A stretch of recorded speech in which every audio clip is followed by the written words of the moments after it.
Chapter 2. 500 hours. March 1st, 2560. Today is the day we get to leave, I thought to myself, while getting ready for the day. Ring, ring, ring, ring, my doorbell rings. Who is it? I call out.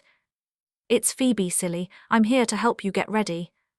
Phoebe was already here.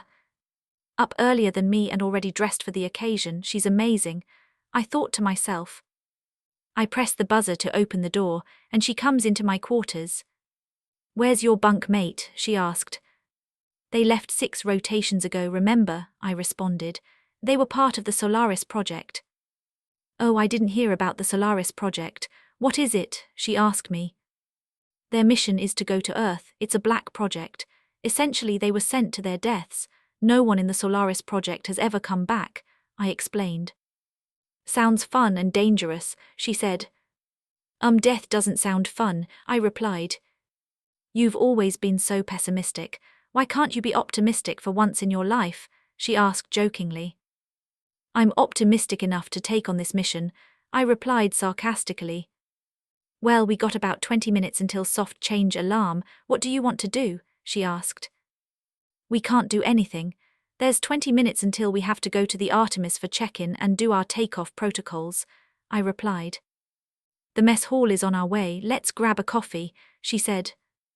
It's been years since I had a coffee, so I decided we'd stop and get one on the walk to the Artemis. Sounds good, I guess. Haven't had one in years, I wonder if the coffee got any better, I said. We stopped by the mess hall and got our coffee right as the alarm went off. Time for our adventure, Phoebe said. Not yet, I have to do our pre-launch protocols, I told her. Just go get on and get comfortable, find your room and make yourself at home. I'll be in shortly after I finish my checklist. Okay, Cap, I know you like watching me walk away, she said as she's walking up the ramp into the Artemis. See you soon, she said with a wink. I blew her a kiss as I thought to myself, this is going to be an amazing mission, full of everything I've ever dreamed of. Captain Dreyfus, attention. I turn around at attention. It was Colonel Atlas Creed. Sir, I said while saluting him. Are we ready to write your part of human history? He asked calmly. Also, don't salute me. You are my superior, I have to stay here and I'm only a corporal. Atlas was many years younger than me with aspirations of exploring the universe. I knew him quite well. I was a door guard under his command. He was always polite to the ladies. Plus, he was a beautiful piece of meat. We both worked under Lieutenant Calder, but he was in charge of the squad I was in. Daydreaming again, Cap? He asked. Kinda, but not exactly. Just thinking about what we're going to do first when we launch. By the way, are you coming with us? I haven't had the pleasure of enjoying your presence, I asked. Is that an order or an invitation? He replied. Depends, do you still want to explore the universe? This mission comes with the possibility of never seeing your family again, I said. Honestly, my family sucks, they're too focused on getting high at the raves. None of them even work for the colony, they're just here taking from us, he told me. But enough about me, we'll talk about this again after pre-flight checks. Okay, what's first? I asked. A simple systems check. We're going to start with checking the structural integrity of the ship, he said. We walked around checking every inch of the outside of the Artemis. The outer shell has been checked, what's next? I asked. Power, we need to make sure every single instrument works properly to ensure safety, he explained. No problem, I said, as we walked up the ramp into the Artemis. In the control room, I flipped the power switch on, and everything powered on as it was supposed to. Doing very well, Captain, keep it up, you've obviously studied, he said. Are we testing communications next since we're in here? I asked. He responded, it wasn't planned out that way, but we might as well, since we're here and the power is on. After that, we'll check the propulsion system and fuel levels. Check 1212 over. This is Captain Dreyfus of the Artemis Australis, do you copy? Over, I said into the microphone. A response came back over the loudspeakers on the Artemis. We got you loud and clear, Captain. Over. Why is it going over the loudspeakers and not my main comms? I asked Atlas. You just have to switch the channel to your minicom, he responded. I turned a knob and it worked, and I thought, why wasn't this in the training? Anyways, on to the propulsion system check, I said. Inside the gleaming spacecraft, I prepared my gloves and activated the diagnostic interface, watching as glowing symbols pulsed across the screen. With steady precision, I inspected the thrusters, ensuring no damage had occurred during assembly. Thrusters are good, I said. I then verified the fuel levels, the tanks full of pressurized gas, ready to ignite the engines. Shit, I yelled. What's wrong? Is everything okay? Asked Atlas. No, everything is not okay. There's a power spike in the ionizer, I responded. Let's have a look here, Atlas said. You just have to recalibrate the system. He pushed a few buttons in a pattern, and it recalibrated itself and the thrusters were humming normally. Propulsion system is green. We're ready for launch, I said. Not yet, still a couple more steps. We're almost there. You have to live in here until you can find a new place in the universe that is habitable. He said, reassuring me this whole long, drawn-out process is worth it in the long run. Well, what's next? I asked, knowing that he was going to say time to pick my crew. Time to pick your crew. Phoebe and Lieutenant Calder are already on board, which means you have 7 more spots, he said. Then we test life support systems and then it's liftoff. Okay, that will be easy. I already know who I'm bringing, I said. Okay, make sure you have all of them documented. We need to know every individual that leaves, he explained. Why, that seems a little strange, I asked. Everyone in the colony gets a portion of all funding, and if they leave, we have to cut their account so we don't continue to pay for a person no longer residing within the colony, he replied. That makes sense. Give me an hour or two and I'll be up to your office with my crew's paperwork, I said. I go back to the command center on the Artemis and sit down with a big stack of applications. I don't know how many applications are here. I was given a stack from Atlas. Oh, I know this one, I said to myself. His name was Dr. Theo Vance, a brilliant geneticist I used to like back in secondary school. He's definitely coming with us, I thought to myself as I put his application in the accepted pile. Ada Nash, 3,260 flights, no failed missions. Ada Nash will be our main pilot captain, a voice said. Confused, I looked around and yelled, who said that? It is I, Captain Nova. I am the AI system that keeps Astralis running. I am tasked with supporting every mission. It's a horrible life, but I enjoy watching humans get excited when they find new creatures. I will be joining you all in this mission. Okay, well, can you help me find the rest of a good crew? I asked Nova. Curran Solis, a magnificent linguist who specializes in alien languages, Ezekiel Arden or Zeke. He's a wonderful biologist. And you always need a biologist, Raven Connell, a mechanic with a desire to run away from Astralis, Corporal Atlas Creed and Sergeant Luna Rain. You always need soldiers. Nova responded. Wow, that was fast. How'd you go through all of those applications so fast? I asked. Like I said, I'm the colony's RE system.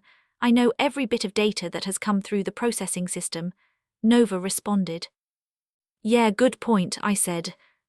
Are you ready to finish the pre-flight checks? Nova asked. Yes, and what about the life support systems? I said.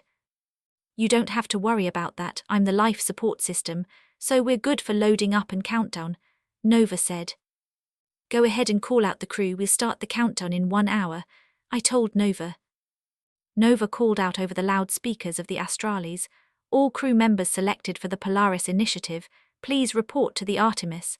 Launch sequence begins at 1800 hours. I thought to myself, 1800 hours, it's only 1400. Maybe I should go get another coffee, it was so good. So I left the docking bay and started to head to the closest mess hall before I turned around and took another look at the Artemis. She's so beautiful, I said to the mechanics walking by. She's the best and most powerful in the entire military, they said. There she stood, ready to take us on our mission to the furthest realms of the universe. She's beautiful. I turn and walk towards the mess hall. Just as I'm walking out of the docking bay, I walk past one of my new crew members, Dr. Theo Vance. I assume you are Captain Dreyfus, Theo said. Yes, and you must be the doctor, I said. Yup, I specialize in alien diseases, but I prefer making a better human. I have yet to succeed in my quest and I joined this mission because I'm done being ridiculed for my past failures. Like I was in college when I put titties on a xenomorph, he said. I wouldn't personally call that a failure, everyone loves titties, I said to make him feel better. This is going to be a great mission, he said. He walked off talking to himself about possible aliens he might find and see if he can put titties on it. I step into the mess hall, and everyone stands up and salutes me. It's okay, y'all don't have to salute me, fuck the rules, I yelled. I'm sick of being a higher-level officer already. Thankfully I can make my own rules once we take off, I thought to myself as I waited in line for a coffee. Another coffee, Captain? The robot asked. Yes, please, 2 creams and 1 sugar just like this morning, I responded. The coffee was ready in only 2 minutes, faster than normal, which was about 10-minute wait. Higher ranks receive priority service, the robot remarked, noticing my puzzled look. How do you know I was wondering why it was quick? I asked.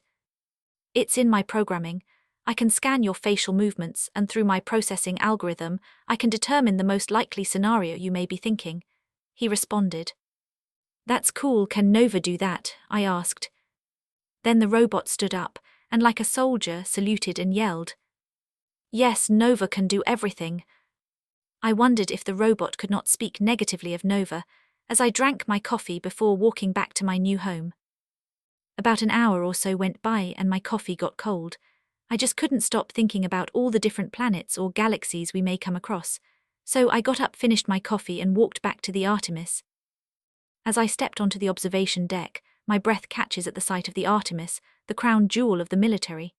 Its silver hull gleams against the black canvas of space, reflecting the light of distant stars like a celestial beacon. From bow to stern, it stretches as far as the eye can see. The massive propulsion engines nestled at the rear emit a faint blue glow, a silent promise of the power they hold to traverse galaxies. Its energy shields ripple softly, a subtle yet unyielding barrier against the dangers of the cosmos. The observation domes at the top shimmer like glass jewels, offering the crew a panoramic view of infinity. I can make out the docking bays below, bustling with shuttles and smaller craft, each a cog in this incredible machine. The Artemis isn't just a ship. It's a fortress, a city, and a home for thousands of souls dedicated to protecting our place among the stars. I can hear the Nova system, ever watchful, ready to assist and defend. Standing here, gazing at its grandeur, I am filled with pride and awe. It is an honor to command such a vessel, to be a part of this extraordinary journey into the unknown, I said to Nova. It is a pleasure to have you on this mission, Cap, Nova responded. I walked down the steps and into the docking bay, thinking to myself, I'm going to miss it here. You're not going to miss it here, Cap. There's so much you enjoy while you're out there, Nova said. It startled me a bit, because I didn't believe the robot when it said Nova could do everything. She can read my thoughts. As I walk up the ramp, Phoebe stopped me and gave me a hug. Thanks for taking me with you, she told me, giving me a kiss on the cheek. I wouldn't leave Australis without you, I said. I have to go now though, I need to prepare for launch, there's only 30 minutes left before launch. I love you, she said in a voice so quiet I couldn't hear her. What was that? I asked, hoping I heard what I thought I heard. Oh, nothing, I'm proud of you, she responded. She walked back to her room and looked back with a smile, knowing I was watching her walk away. I stepped into the control room and walked around in circles for a couple minutes, trying to familiarize myself with where everything was. 10 minutes until launch. Will all members of the Polaris Initiative mission please return to your rooms now? Nova said over the speakers in the Artemis. It's time for a new chapter in my life, I said. Are there any last-minute tasks we need to perform? Everything is set up, all you need to do is hit that button. Once we are safely out of orbit, all control can be changed to manual. Until then we are on autopilot, Nova responded. And I'm here with you every step of the way if you need help. Sounds good. What's the clock at? I asked. 5 minutes until launch, comes over the speakers before Nova could answer. Guess that answers my question, I said jokingly. Yes, Captain, but now there are only 4 minutes and 15 seconds, she responded. I sat down, looked out the observation windows, and thought, this is going to be great. I put my harness on and locked myself in for launch just as the last 10 seconds started. 10, 9, 8, 7, 6, 5, 4, 3, 2, 1.